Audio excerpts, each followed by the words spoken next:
Okay, we're back from a short trip, and now we're in lockdown again. But I thought I'll just, before I start unpacking everything and giving it a tidy up, I thought I'll just go over, give a quick walk around the trailer anyway, and what I've done, and might give other people ideas what they can do. Look, it's not a engineer. It's a bit rough around the places, but so far it's put up with a little bit of punishment and that what we've done, so it's holding up all right. So if I can do it, then pretty much anybody else can do it as well. Okay, we'll walk around anyway. What we've got is just a stock stand polyblock hitch. May upgrade one day to a different one, but at the moment it's doing the trick. Handbrake, of course, jockey wheel, 7-pin plug, DC charger, and reversing camera. Just a storage bag here. I've had it for ages. Keep wheel chocks and some basic tools, and, tire iron, all that sort of stuff. Basically stuff that I want to quickly grab. We've got a homemade stone guard. Seems to work all right. On the top here we've got a 160 panel, stays on there, and then we've got a little floodlight up the top there.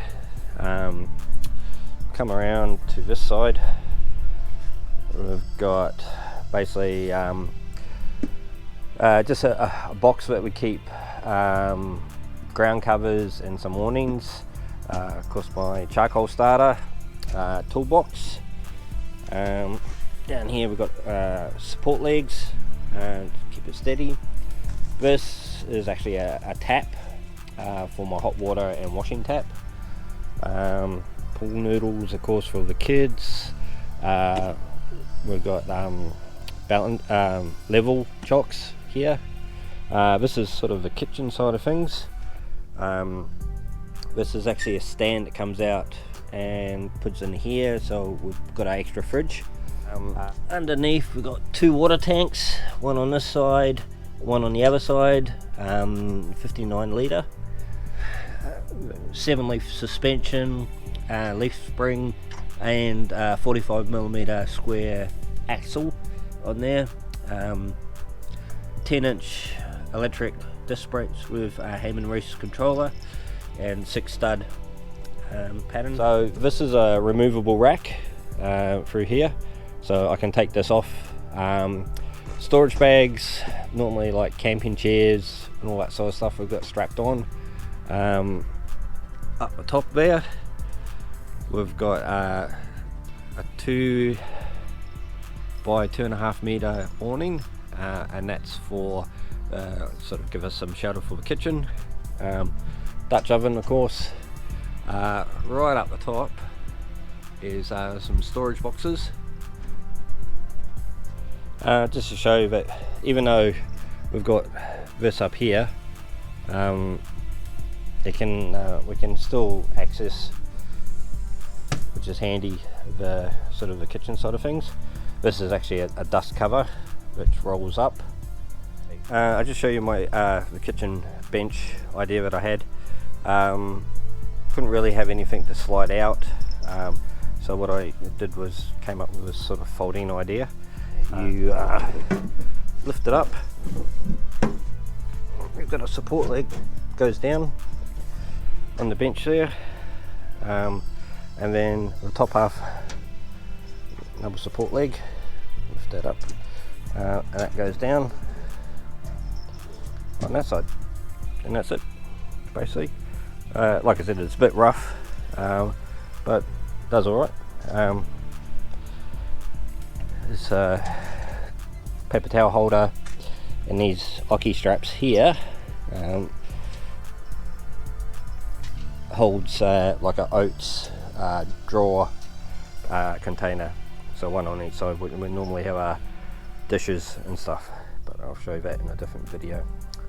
So once we rolled the cover up, it just helps keep some of the dust from inside. This is what it sort of looked like when we're storing. So good old SolderStream machine, keeps the kids happy. Normally I've got a cover to go on top of that, but I just had that off. These are just like food tubs, normally just free dry food tubs, access to the fridge, and then we can still get drinking water. So if we need to fill up the drink bottles, we can just move that around and fill up our drink bottles. So if we make a stop on the side of a road somewhere, we can just open this up and still have access to like the food in the fridge and all that sort of stuff, without majorly pulling everything out. Okay, a quick look at my electrical setup. Just not pretty, to be honest. It's not very fancy. Very basic sort of setup.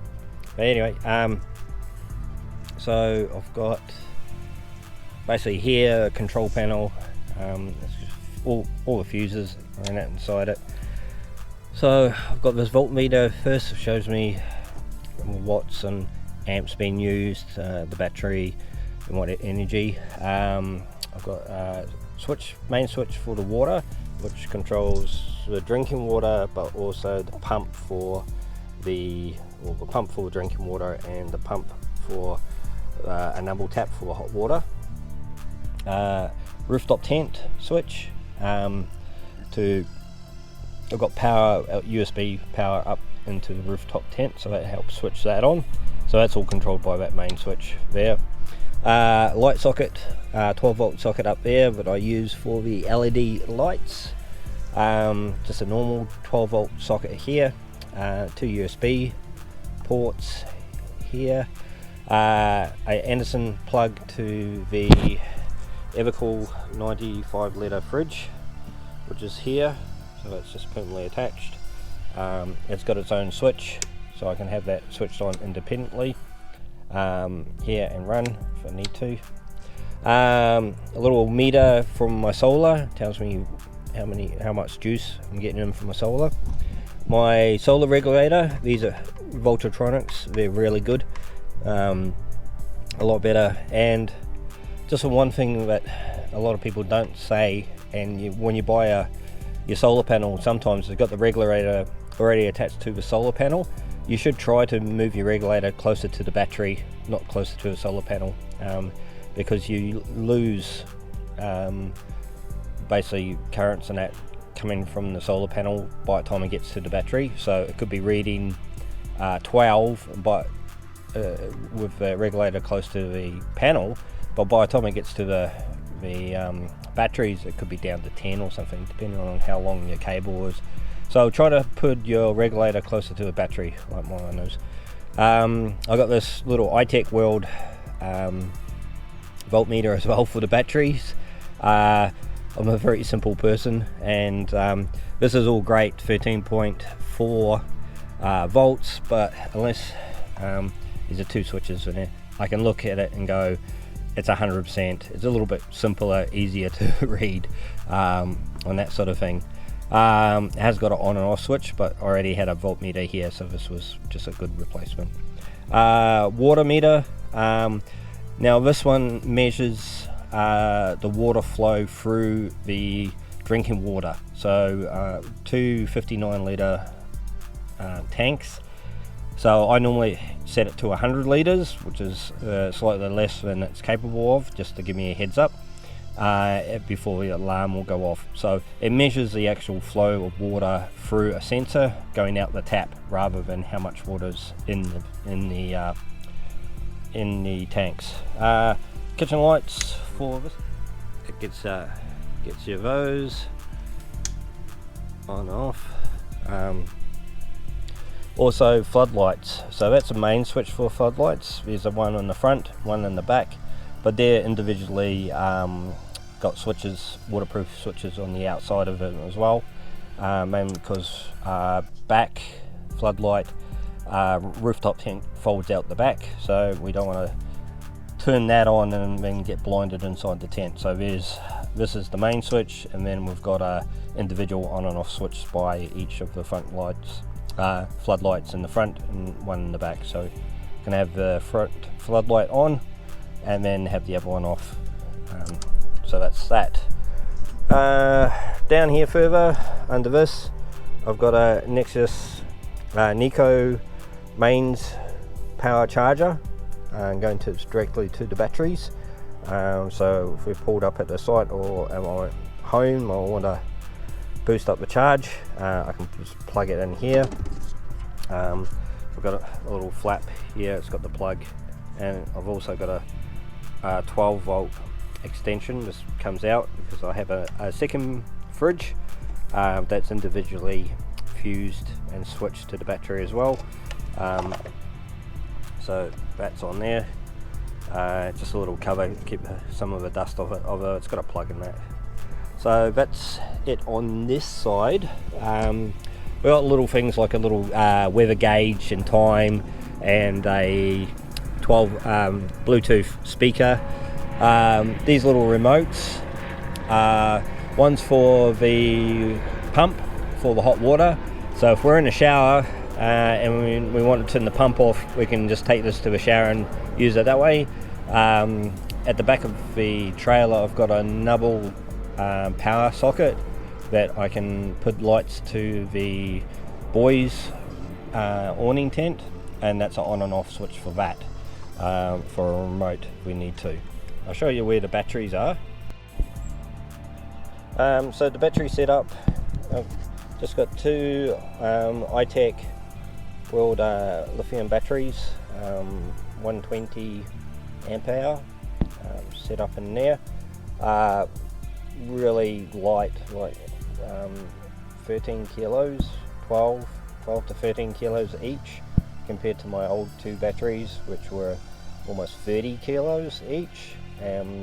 Basically with the 120 amp hour, you get almost 100 amp hours